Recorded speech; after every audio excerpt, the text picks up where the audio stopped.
Having played at Liverpool and played under Roy Hodgson at Fulham, do you think he's a good fit for the club?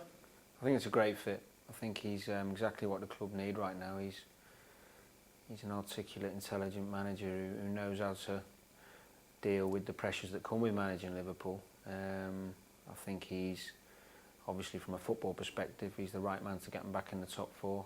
Very astute, tactically aware, very good at organising the team. And I think from a publicity point of view, he conducts himself so well with the press and with the media. He's exactly what Liverpool need right now, in my opinion. I think he's going to do really well, and I'm pleased for him that he's got the opportunity to manage at that level. What can he bring to the club that perhaps wasn't there under Benitez? Well, it's a difficult time for the club anyway, whoever's in charge, because of what's going on upstairs. But I think he'll switch off from that and bring a stability and a calmness to the playing staff, to the football side of things that maybe wasn't there last season. He's a very honest manager. I think he'll be straight with the players in terms of what he wants, who he doesn't want at the club. And I think his honesty and humility will create a really good playing atmosphere for the players. They'll want to play for him, I think. Well, we certainly did at Fulham anyway.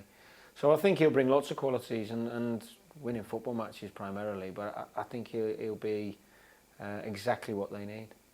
You've touched it earlier, but you had a great record against United. Why do you think that is?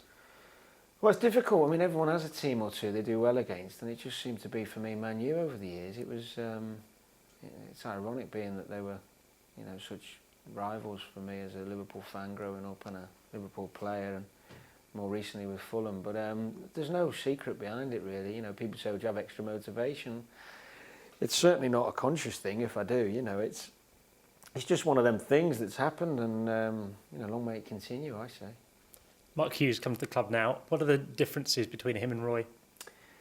Well, there's a few things. I mean, he likes to pass the ball still and play the right way, I feel, which is important for the players we've got at Fulham. But wants to play with a bit more intensity and a bit more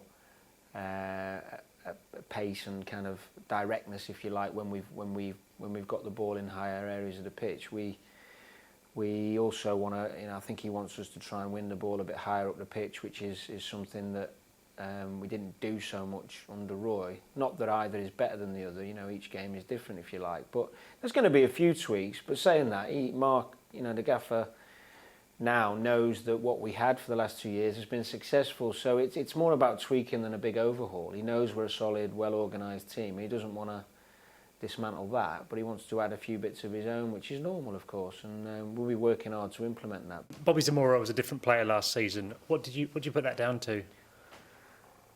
Well, I think confidence is a huge factor in football, and especially with Bobby. The first season was a little bit difficult for him in terms of goal scoring, but he still contributed well. He started off well last season, got a few goals under his belt, and of course, when a striker gets goals, you see them play with that extra bit of confidence, and he just grew and grew as the season went on. We know his qualities in terms of holding up the ball and being a team player, his work ethic, but to add the goals to it, I think he got 19, 20 goals last year, was a huge reason in the fact we were successful. So hopefully he'll continue where he left off, and last week getting his England debut was just rewards for him, really. I thought if he hadn't had that Achilles problem, I thought he could have made a big difference at the World Cup.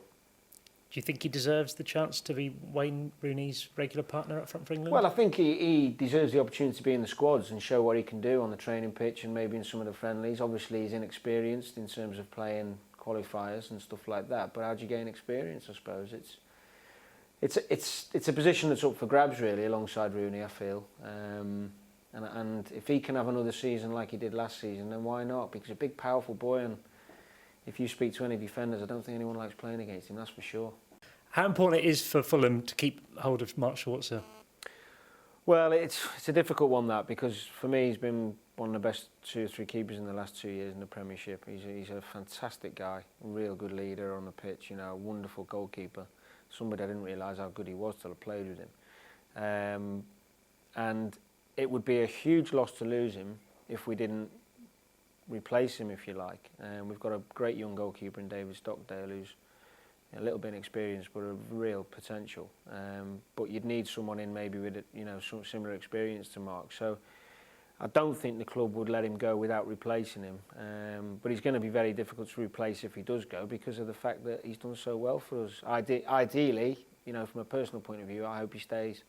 But I understand that sometimes when the bigger clubs come calling, it's difficult. So we'll see how that pans out. But I'm hopeful. And if not, I wish him all the best. And we, you know, as I say, we'll need someone in to replace him. Yeah, bear in mind your chairman's just come into a bit of cash, selling his shop. Do you think he should back Hughes with big funds to push the club to the next level? Well, I think it's a difficult one. You know, you have to be careful. We do still have debt, I think, of course. So we have to be careful not to go over the top and put ourselves in a whole world of trouble financially for a short-term gain. You know, it's boring, but stability is a word that we use a lot. You know, we have to keep improving bit by bit rather than in one go. But yeah, of course, with the other clubs all spending so much money, we need to improve the squad, and of course, there's going to have to be funds to do that. How much, I don't know, but I would imagine he will give him some money to spend. I think that the chairman over the years has been very generous in that respect, and we'll need to keep doing that to maintain a stable position in the Premiership. So yeah, I would envisage in the next couple of weeks we'll see some new bodies in at the Cottage. Just hopefully no central midfielders.